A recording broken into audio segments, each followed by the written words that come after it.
My name is Shadi Gerjawi. I'm the CEO for Africell in Sierra Leone.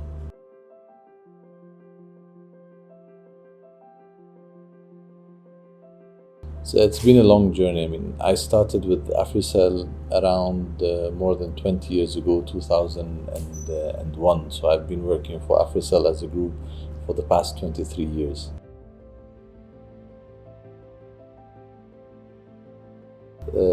Actually, I kind of envisioned my path on the first day at work.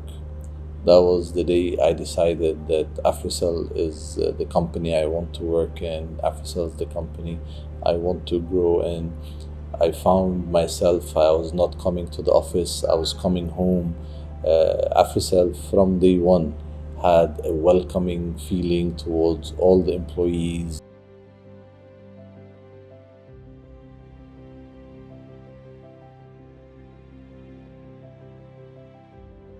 So I actually started as a switch engineer within Africell, and then moved to prepaid nodes. At the time, it was a different kind of system. Then I did a little bit of IT, a little bit of billing. We did roaming before going to business development, commercial operations, before finally becoming the CEO. And for me, that's the best kind of way to rise within the ranks, is where you are gaining knowledge, gaining experience, and going through the ranks one at a time, so that when you are at the helm of the institution, you have an overview of how things happen at different levels, rather than just having a hovering view of things from the top.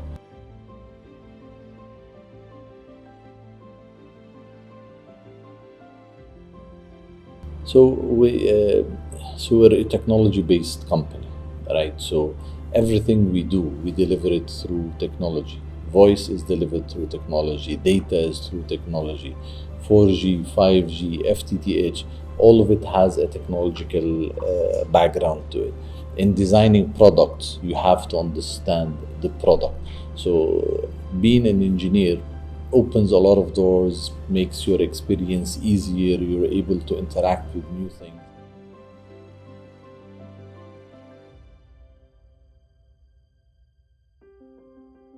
So first, before I became a CEO, I went through the commercial department, and it was challenging going from a technical department to a commercial department. In technical, whenever we are given a task, the first thing we start thinking about is the implementation. How am I going to implement it? If you implement the same way of thinking at commercial, you will fail. Because in commercial, we are taught to think, to dream big, to think of the most creative idea, right? But immediately, my first few years was, as soon as the creativity kicks in, the implementation part of my brain kicks in. And that limits your creativity, it limits your creation. You are no longer able to live the idea to its maximum potential, because implementation will eat away much of the creativity that you've put into the idea.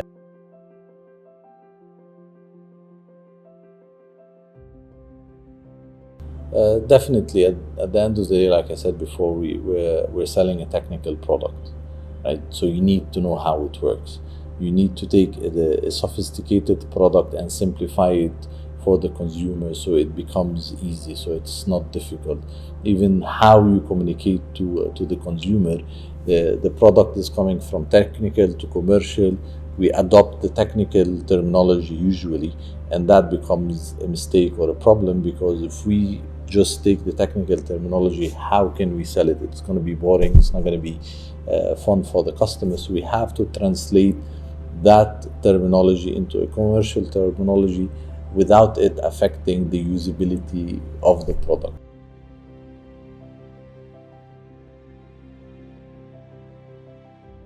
So, it's a character, right? Everybody comes to work with his character.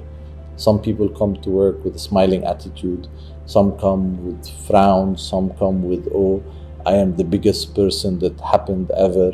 Some people come and know that, you know what, nothing is everlasting. So if you want to leave a memory, leave a positive memory rather than a negative memory of yourself.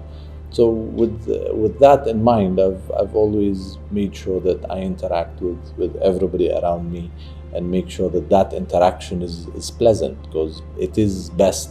When we were kids, we were told, if the sun can get somebody to take off his coat while the wind can't. When the sun is trying to it increases its temperature gently, the temperature starts getting warmer and warmer, and you gently remove your coat.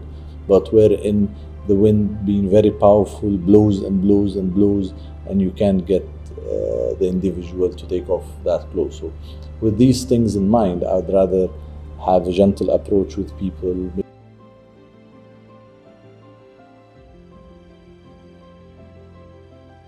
So when people say I am busy, I don't believe it, right? When people say I don't have time, I don't believe it, right? Because as a CEO, I'm not supposed to do everything. I'm not supposed to know everything, right? There are about 30 managers and directors in Africell. There is more than that in assistant managers. There's more than that in heads of sections. There's 1,000 employees in Africell, right? Everybody has his own tasks. Everybody has his own responsibilities. They have their own KPIs. So everybody's supposed to know what they need to do to make sure that Africell as a company is operating, right? So with so many officers, directors, managers, I should be able to have time to do other stuff, to look at the general business, to make sure that I'm able to interact at different levels, not just being the CEO. I should have enough time to plan, enough time to evaluate. Right? That's the job I'm hired for. But if I'm expected to do everything, right, then everybody else becomes useless, and I will fail woefully. Having said that, the most important for us as a task, and this is what we try to tell everybody, is customers, right? So people reach out, they have an issue, they have a challenge. No matter how busy we are, we're supposed to serve the customer.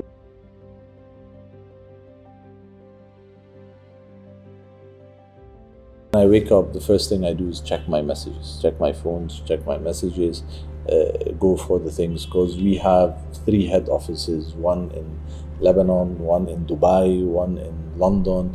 So there is different timelines, and they wake up before us. London is 1 hour ahead of us. Dubai is 4 hours ahead of us. So there is definitely messages on your phone before even your day starts. So you start by checking that and making sure what is important, so that you can trigger them this. So even before I leave the house, we already have a couple of conference calls, a couple of follow-ups. I check my emails, check my calendar to see whether I'm coming directly to the office or I'm going directly to the meeting, how my day looks, what you need to dress for the day. Even for this interview, I was planning to dress in jeans and t-shirt, and then I checked my calendar, like, oh, I have an interview, let me change into a shirt. So because the day before you've already included everything in your task list, then it becomes easy for you to kickstart.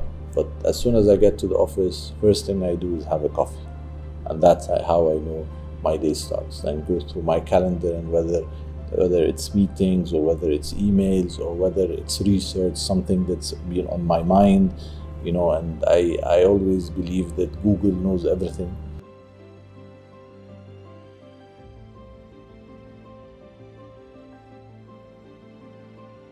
So I used to have a hobby as a fishing, but fishing used to take long weekends, so the whole of Saturday or the whole of Sunday, or preparing for it. But for those that have the time, those who can, it's one of those hobbies that will really center your chakra. I'm too old to have anything surprising. I've been around enough that enough people around me know everything about me.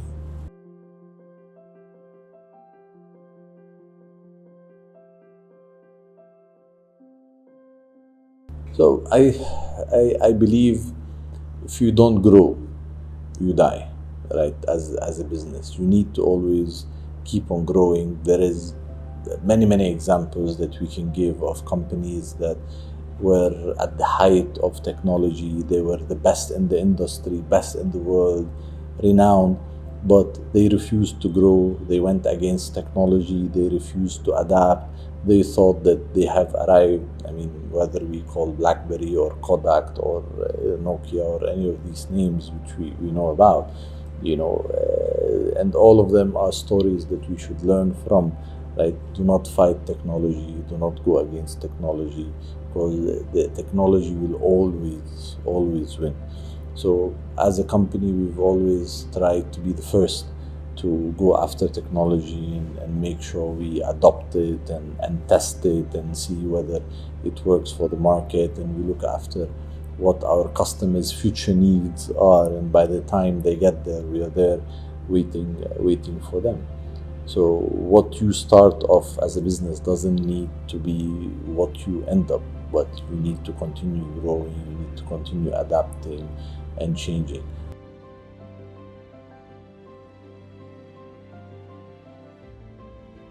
So as long as you have a good team, so the biggest challenge will be always making sure that your human resources are up to date.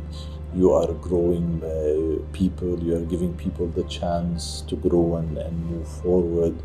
You have to believe in young people, because all the young ideas are going to come from young people, and you give them a chance to prove themselves.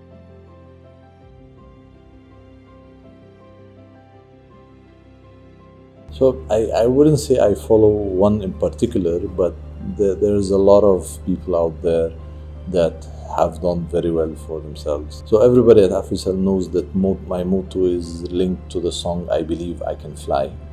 And first time I heard that song was probably 1999 or so 25 years ago, before I even started working. But I took that song as a way of life.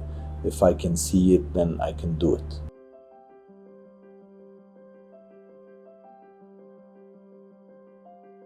So you have to be open-minded. You have to learn. You have to be able to communicate with people. You have to do your job plus. You have to be always working towards where you want to go, not where you are only. I mean, I always tell the guys, you want to grow, you have to know the direction that you're growing, and you go towards it. If you are an engineer, you want to be in commercial, start getting commercial skills. If you are an engineer, you want to be in finance, start getting finance skills. So don't only work for your current job, work for your future job, dress for your future job. Your attitude should be towards your future job. As an individual, as I grew within the ranks, I totally changed my attitudes along the way, made sure that habits that are fit for a junior stayed behind as I went through the ranks of the company.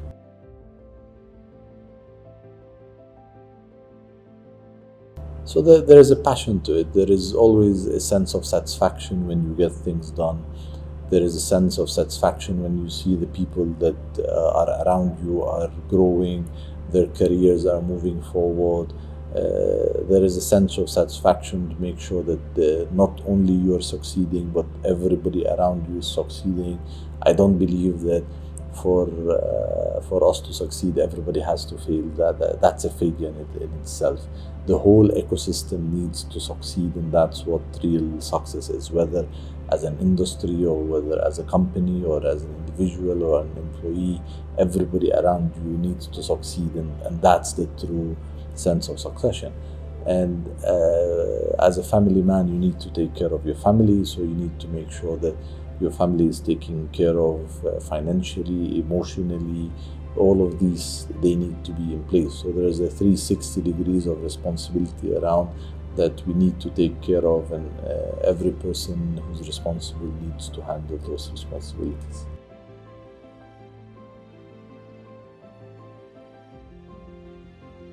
Einstein, he said something about fish can't climb and monkeys can't swim, right? So I found it to be very interesting, because it's not only about putting the right person in the right position, it's also having a variety of different people. Variety is important in a team, diversity is important, and equally so, putting the right person in the right place. So I found that to be very, very interesting. You're very Thank you very much for coming. Good luck and goodbye. Thank you, boss.